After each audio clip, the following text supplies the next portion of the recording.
Market Mendis বাংলায় আপনাদের স্বাগতম। তো আজকের ভিডিও আমি আলোচনা করব চার্ট প্যাটার্নের প্যাটার্নের প্রাথমিক ধারণাটা কি, চার্ট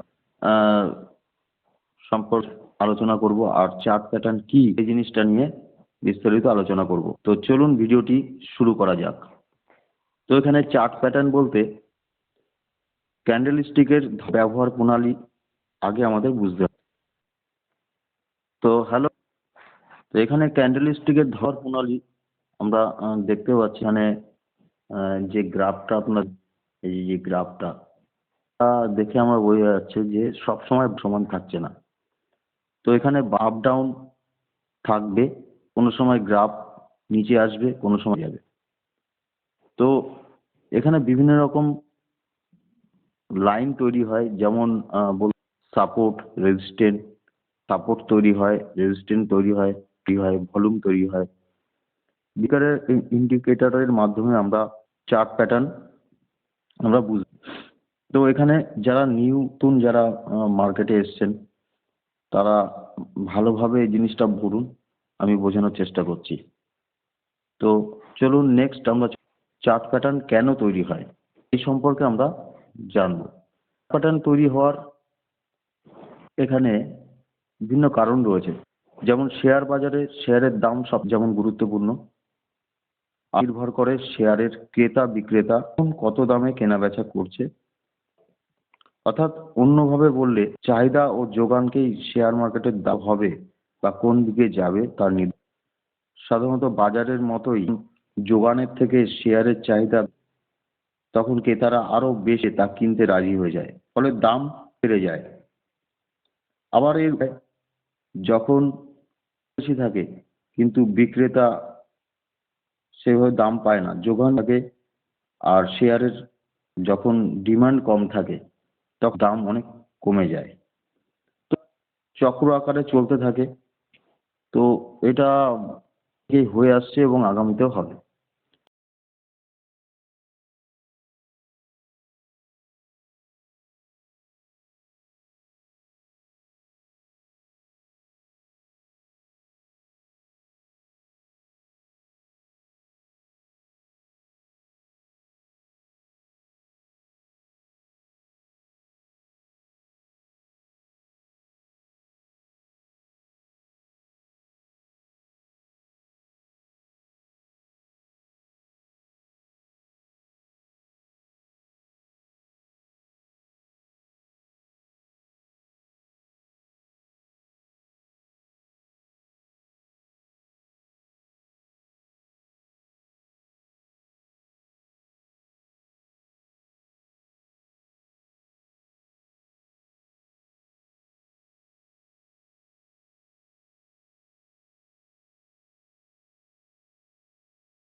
চার্ট প্যাটার্ন এখানে দু রকমের হতে, যেমন কন্টিনিউয়াস আর reversal chart pattern. Continuous chart প্যাটার্নের মধ্যে দেখতে পাচ্ছেন যে কন্টিনিউ আপ ট্রেন্ডের দিকে যাচ্ছে, আবার রিভার্সাল এখানে দেখতে পাচ্লে হচ্ছে। তো ক্ষেত্রেই সাধারণত যত ধরো এগুলো তৈরি হয় এবং এর দামের পরিবর্তন যত মধ্যে হয়, ব্রেকআউট হওয়ার পরে তত বড় হয়। মনে করুন মনে করুন এখানে যেভাবে আপ ট্রেন্ডের দিকে ঠিক সেইভাবে দেখেন ডাউন ট্রেন্ডেও এসছে। আবার এখানে যেরকম আপ ট্রেন্ডের দিকে ঠিক সেইভাবে পরের প্যাটার্ন গুলো ট্রেন্ডের দিকেই আসবে। তো এইভাবে ওঠানামা করে। ট্রেন্ড ঘুরে যাওয়ার কোনো পোক্ত সিগন্যাল না থাকলে সাধারণত ট্রেড একই দিকে চলবে। বাজারের নিউজ যদি খারাপ আসে ডাউন ট্রেন্ডের দিকে বাজার মুভমেন্ট করে। আবার কোনো কোনো শেয়ারের যখন খুব ভালো রেজাল্ট আসে তখন কিন্তু ভালো দিক কিন্তু থাকে, শেয়ার কিন্তু খুব পৌঁছে যায়, আপ ট্রেন্ডের দিকে যায়। এদিকে ক্যান্ডেল স্টিক চার্ট কি? স্টিক চার্ট সম্পর্কে যে ক্যান্ডেল স্টিক সম্পর্কে জানার আগে সবার প্রথমে জানতে হবে চার্ট কি জিনিস। এখানে যে বলা হয়েছে তাকে অনেক সময় গ্রাফও বলা হয়। তো এখানে দেখতে পাচ্ছেন, এখানে আপনারা দেখতে পাচ্ছেন যে এই যে লাল ক্যান্ডেল, এই যে ক্যান্ডেল হচ্ছে, এগুলো আগে কিন্তু এরকম ছিল না। আগে কিন্তু এই ক্যান্ডেল কিছু ছিল, আমরা কিন্তু আগে দেখতাম এই গ্রাফ লাইন, কিন্তু এখন এই ক্যান্ডেল হওয়ার বা কিন্তু ট্রেডাররা যারা ট্রেড তাদের কিন্তু অনেক হচ্ছে। আমরা বুঝতে পারি মার্কেট কোন প্রাইজে মার্কেট খুলেছিল বা কোন প্রাইজে বন্ধ হয়েছে। তো প্রত্যেকটা শেয়ারে দেখে কিন্তু আমরা সেটা বুঝতে পারি। তো পরে আমরা দেখে নেব চার্ট, যেটা আগে ছিল। এর সময় কিন্তু আমরা অতটা ভালো ভাবতাম না, কারণ লাইন চার্ট মার্কেট কখন জায়গা থেকে শুরু হয়েছে বা কি লাইন চার্ট দেখে কিন্তু পারতাম না, কারণ বাজার কোন প্রাইজে শুরু হয়েছে কোন প্রাইজে শেষ হয়েছে বোঝা খুব কিন্তু একটা বড় ব্যাপার ছিল। কিন্তু ক্যান্ডেলস্টিক যে প্যাটার্ন তৈরি সেটা দেখে কিন্তু খুব খুব সহজেই কিন্তু আমরা বুঝতে পারি যে কোন জায়গায় বসেছিল, কোন রেটে এবং কোন শেষ হয়েছে। হ্যাঁ, কিন্তু ক্যান্ডেলস্টিক প্যাটার্ন দেখে আমরা বুঝতে পারি। চলুন আপনাদের প্রার্থনা আমি দিচ্ছি, আপনারা ভিডিওটি প্রথম থেকে শেষ পর্যন্ত দেখতে থাকুন, কিছুটা প্রাথমিক ধারণা আপনাদের দিতে। তো এখানে ক্যান্ডেলস্টিক চার্ট যেটা আপনাদের বলছিলাম, চার্টটা দেখতে পাচ্ছেন আপনারা। তো এখানে যে চার্টটা রয়েছে, চার্টের যে বৈশিষ্ট্য আপনারা দেখতে পাচ্ছেন যে এখানে এই চার্টের লাইন চার্টের মতো প্রাইস ছাড়াও অতিরিক্ত আরো তিনটে তথ্য অন্তর্ভুক্ত থাকে, যথা শুরুর দাম, সর্বোচ্চ দাম, সর্বনিম্ন দাম। তো যে কোনো কোম্পানির শেয়ার বা নিফটি ফিফটির মতো কোনো পয়েন্টের নির্দিষ্ট টাইম ফ্রেম পরিবর্তনের চাক্ষুষ উপস্থাপনের জন্য এই ধরনের চার্টের থেকে আর কোনো বিকল্পের অস্তিত্ব নেই। তো এত সুন্দর একটা চার্ট প্যাটার্ন এখানে ডায়াগনস্টিক ডিটেলসটা আপনাদের জানানোর চেষ্টা করছি আমি। তো এখানে দেখেন, সরি, এখানে দেখেন যে এই চার্টটি এখানে এই যে গ্রাফটা এখানে চেষ্টা করা হয়েছে, এখানে দেখুন এই যে হয়ে যে এই একটা ক্যান্ডেল তৈরি হয়েছে, এটা মনে করুন গ্রিন ক্যান্ডেল, এটা মনে করুন গ্রিন ক্যান্ডেল, এখানে গ্রিন ক্যান্ডেল তৈরি।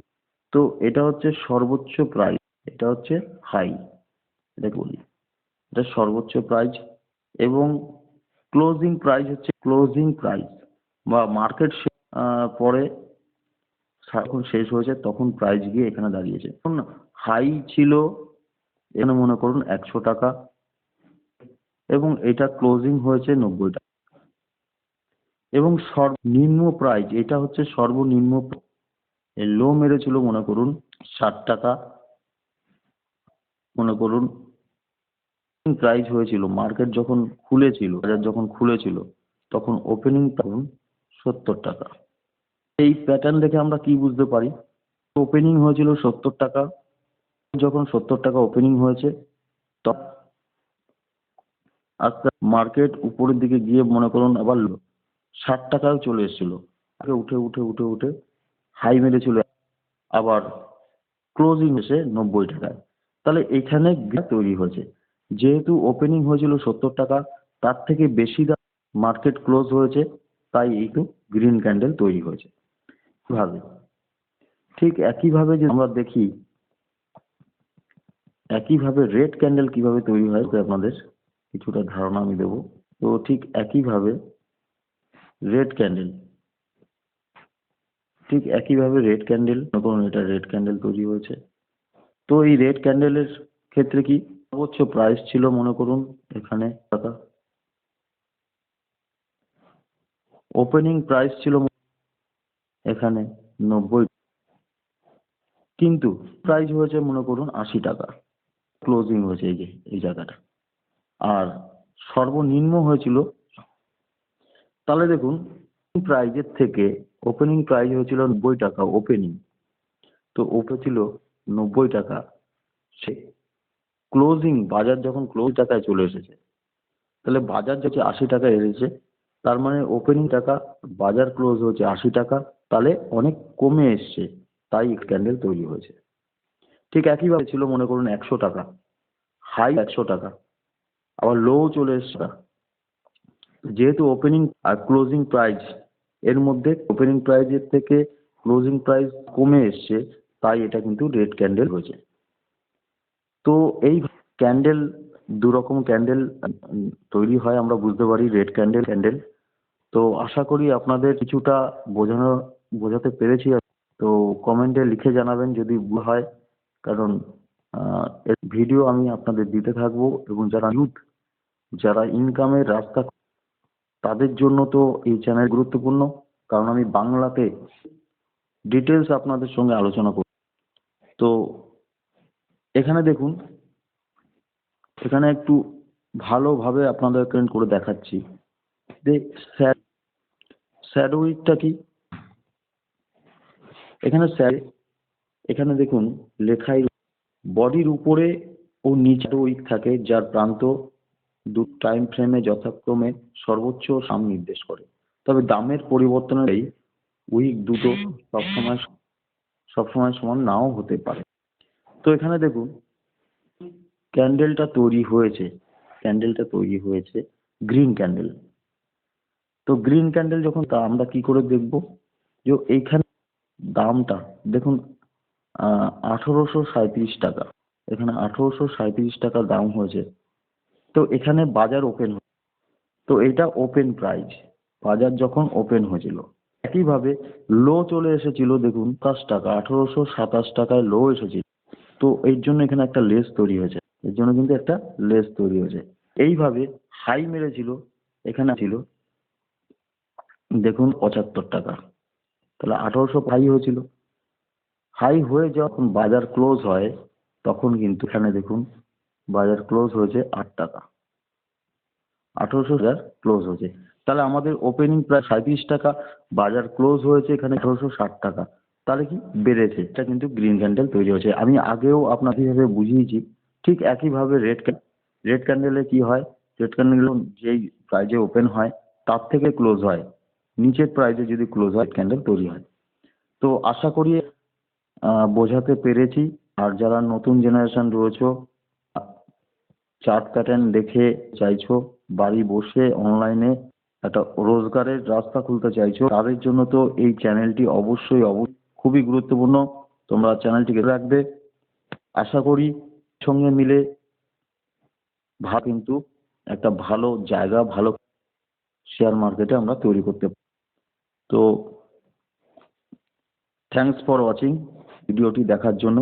আর অবশ্যই চ্যানেল সাবস্ক্রাইব করে রাখবে, আর ভিডিওটি ভালো লাগলে ভিডিওটি লাইক করবে এবং বন্ধুদের কাছে শেয়ার করে দেবে, যারা ট্রেডিং করতে চাইছো তাদের কাছে। যারা তোমাদের বন্ধু বান্ধব আত্মীয় ট্রেডিং নতুন নতুন করছে, বুঝতে পারছে না, তাদের কাছে এই ভিডিওটি শেয়ার করে দেবে। সকলকে অসংখ্য অসংখ্য ধন্যবাদ। সকলে ভালো সুস্থ থাকুন। Bye bye.